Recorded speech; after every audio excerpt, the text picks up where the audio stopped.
otherwise it's Okay. boring. You're standing in line at a grocery store, and the person in front of you has numerous food items. Hamburger, steak, Pop-Tarts, bread, lunch meat, cheese, soda, fruits, vegetables, eggs, and chips. They pull out their food stamps to pay, and a thought crosses your mind. Great. My tax dollars hard at work so this loser can eat chips and drink soda on my dime. This is a typical thought voiced all over the country when seeing a person using food stamps to buy food. There is a stereotype placed upon those who are on assistance, one that pictures the person as lazy, uneducated, a house full of kids, no father in the picture, on drugs, a drunk, sort of what most see as a deadbeat or a dirtbag. I would like to introduce you to another concept of those who have needed assistance, the before and current history of the system, and the fact that the fictions that surround the program, and how by opening your minds, not judging people, you can actually help someone get back on a path to being self-sufficient. To start, I will let you know that I've been on welfare, gotten food stamps, received cash aid. I know how the system works and what areas could use some improvement. And I've also been on the other end of those comments and glares when cashing my aid check and using my food stamps to feed my family. The government has always had a program in place to help those who are unemployed or underemployed. During the early years as a country, we imported what was known as the British Poor Laws. According to welfareinfo.org, that system was designed to separate those who were unable to work because of their age or health, and those who were able-bodied but at the time had no employment.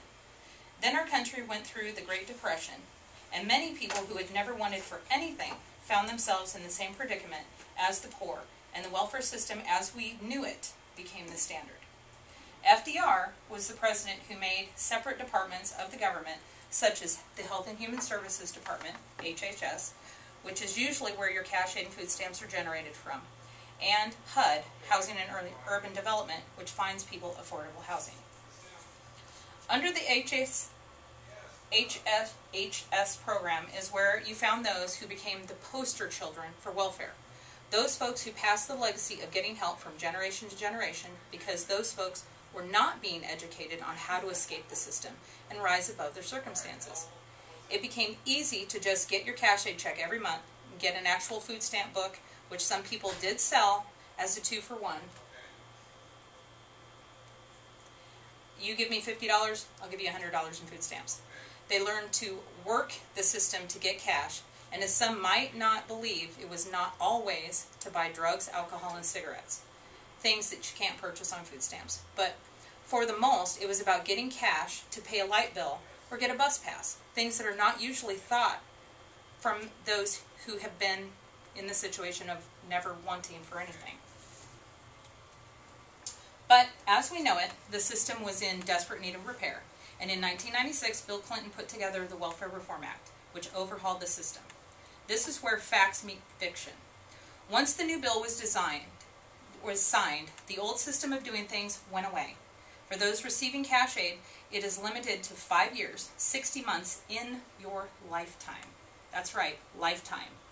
From the time you start getting it till the day you die. That is all you are ever going to get.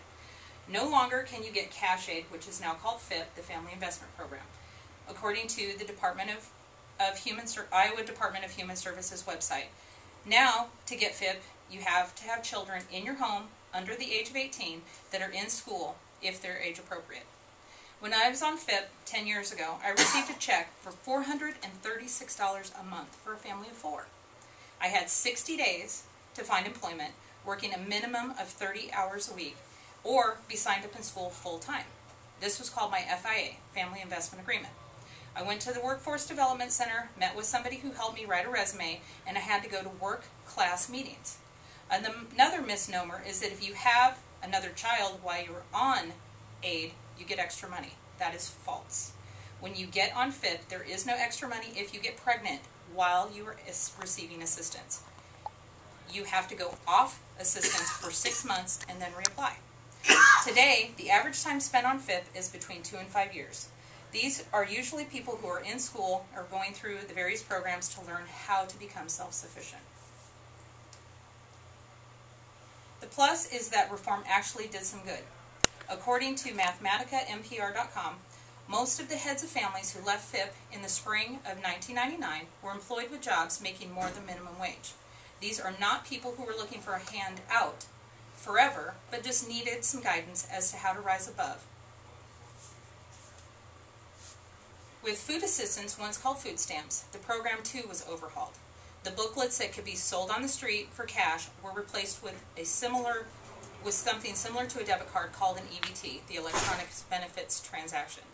Now, will I admit, people still do sell their cards for cash, and it's definitely not as easy. You have to sell the card itself, and you would have to say it was lost or stolen to get one replaced. Getting a new card is not as easy as some might think. You have to wait for it to come in the mail, and sometimes it could take weeks. If you make the claim too often, they cut your benefits off and make you reapply. For those getting FIP and food assistance, both benefits come on that card. So, someone could have access to your cash too if the card's lost or stolen. Since 2008, when the recession hit, there are people like you and I that have had to put away their pride and sign up for benefits. These are people who are educated, have nice homes, drive decent cars, and simply lost a very good paying job. These are families, not just single parent homes. They come from all walks of life, not those who are stereotyped races such as Black and Hispanic. According to the website statisticbrain.com, as of May 18, 2012, 15 million people are currently receiving benefits, which is 4.1% of the population. If we break that down by race, 38.8% are white, 39.8% are Black, and 15.7% are Hispanic. Finally, what most people need who have found themselves on assistance is a chance to prove themselves. They don't need comments, they don't need your judgment, they don't need whispers. They are just part of our society, and for some reason, they fell on hard times. This is not a lifestyle for most, and it's not something that they're proud of. Go down and fill out the paperwork, sit in front of a social worker who wants to peer into every single solitary detail of your life, and you will understand. I've been down this road, and I am happy to have found myself in a better situation. I will never be one to think it can't happen to me, and I sure want to be someone who makes a difference in the lives of those who have fallen on hard times.